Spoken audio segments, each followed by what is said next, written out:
ఆడు ఇంకొకటి కూడా లేచిండా. ఆడు లేచి ఆయనకి ఇంగ్లీష్ రాకున్నా కానీ మోడీ హైట్ ఇంత ఉండేనంటే గింత అయిపోయిందట. చెప్ప నుంచికి ఛాతీ 36 ఇంచ్ అయిపోయిందట. నువ్వు కొలిచినావరా ఓ టైప్ పెట్టి? నువ్వు కొలిచినావా? నేను గదే అడుగుతున్నా. ఇప్పుడు ఓ జెట్ ఉన్నది, దాన్ని యూజ్ చేసినప్పుడు దాని గీతలు పడతాయి, దెబ్బలు తాకుతాయి, డ్యామేజ్ అవుతాయి, పగిలిపోతుంది, పోతే పోనీ అయితే ఏమైంది? మన సేఫ్ దేశం సేఫ్ ఉందా? మన రక్షక బలగాలు మన సైనికులు సేఫ్ ఉన్నారా? ఒక మెటీరియలిస్టిక్ పోతే ఏమైంది? No problem. ఆఖరికి మనం గెలిచినమా, భారత్ యొక్క పరాక్రమాన్ని ప్రపంచానికి చూపించినమా, ఇది చాలు మనకు.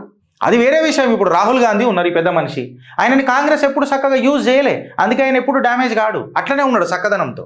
ఆ చక్కదనం అట్లనే ఉన్నది, డ్యామేజ్ కాదు ఎందుకు అందుకే. సో ఫ్రెండ్స్, నేనేమంటానంటే ముసుగుల గుద్దులాట ఏమన్నా అవరా ఇప్పుడు గిట్ల అయింది, అయితే ఏమైంది? పెన్సిల్తోనే ఎగ్జామ్ రాస్తున్నాం అబ్బా, నో కరగదా? డ్యామేజ్ కాదా? మళ్ళీ చెక్కుకోమా, చెయ్యమా?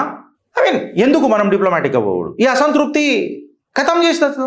ప్లస్ ట్రంప్ తిప్పి కొడదాం గట్టిగా, ఇచ్చి పడేయాలి నా కొడుకులకి.